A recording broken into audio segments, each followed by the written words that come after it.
Thanks.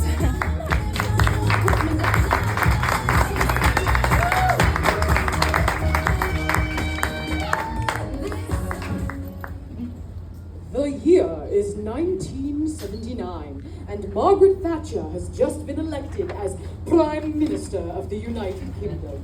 She is about to have her first weekly audience with Queen Elizabeth II. Both women are wary of each other, as they have many ideological differences. For example, Margaret Thatcher detests the Commonwealth, while the Queen is devoted to it. The fate of the nation hinges upon the success of this royal engagement. Your Majesty, the Prime Minister. Good day, Prime Minister. Your Majesty! Thank you, that's quite enough. Now, I wish to congratulate you on your new appointment. You fought a very hard campaign, and I'm delighted to invite you to form a government in my name.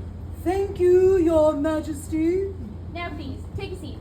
Would you like a cup of tea? Oh, no! I find it unwise to overstimulate one's senses and discussions of great import. Well, I'll have one. Oh, Gerald? Your Majesty. Thank you, Gerald. Now, before we get down to business, I'd like to establish a familiarity between myself and the Prime Minister, as we will be working together quite closely. all right. What would you like to know? I'm an open book. Well, you are married, are you not? Tell me about your husband. Dennis is my husband, true, but he will not impede our work here. He concerns himself entirely with staying in his lane and is the most accomplished when it comes to pleasing my wifely whims. Well, Mrs. Prime Minister, to what exactly are you referring? Because if we're talking about pleasing whims, I must say that my Philip takes excellent care of all my desires, lofty and base. I must confess, Your Majesty, you've always struck me as a rather unsatisfied monarch, if you take my meaning. All right. Well, Mrs. Prime Minister, reality is to the contrary. In fact, I find it would be impossible to do my job leading our great imperial family at home and abroad if it weren't for the services that my Philip renders me upon my every request. In fact, why don't I bring him in here now and prove it to you? Oh, no, Your Majesty, I'm sure that is quite unnecessary. No, it'll be but a moment. He's always wandering the halls anyway, waiting for me to be done with my royal duties. Philip, come here. I know you're out there. You rang. Yes, darling, stand there. All right. I wish to demonstrate the extent of your affections toward me. Oh, Your Majesty, really, I mean, come on, this is ridiculous. Now, Margaret. May I call you Margaret? You know, I'd prefer Prime Minister.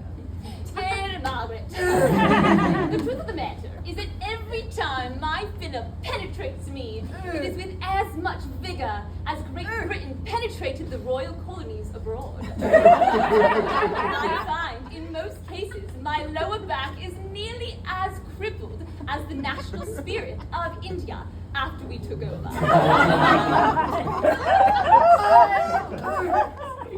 I beg your pardon.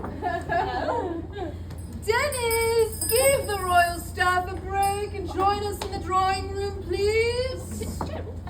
Yes, my dove. Yes, Dennis. Stand there. While I recognize the Duke of Edinburgh's ability, Quite right. I trust you'll find my Dennis's prowess to be as undeniable as the efficacy of trickle-down economics. Now who's being ridiculous? When he's down, I trickle, sometimes 3, 4, or 5 times. It's a little more than a trickle.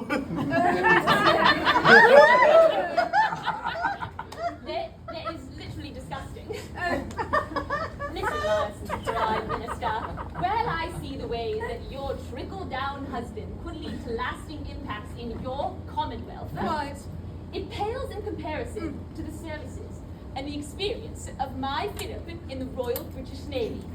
Just as he's a worthy seaman all on his own, he's worthy of the sea he builds in me day in and day out. It is, in this case, both the motion of the ocean and the size of the waves. A little bit, my darling. I would say it's more akin to a tsunami than just a mere wave. You dog. Oh, stop it. Well, I recognize the magnitude of our maritime armaments. Yes. I think you'll find this next bit rather educational. Just as I am the only woman alive capable of taming our wild British Not unions, this again. my Dennis is quite certainly the only man alive with enough stamina to engage in wild union with this Iron Lady. And those unions last a long, long time. As long as lasting as your legacy, my dove. You know what, Mrs. Prime Minister? I find there comes a time in life when words will simply not cut it, and we need to see action. In that, we agree. Philip, let's show them how we buck at Buckingham Palace. I'd love to, darling. Let me get ready.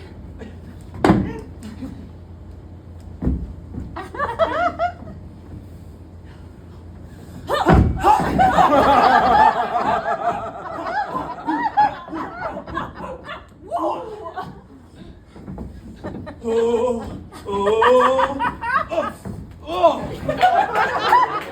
Oh yes, that's right, Philip. Your Majesty, I do respect the innovation. Now, here's how we get off, I mean, down on Downing Street. Okay.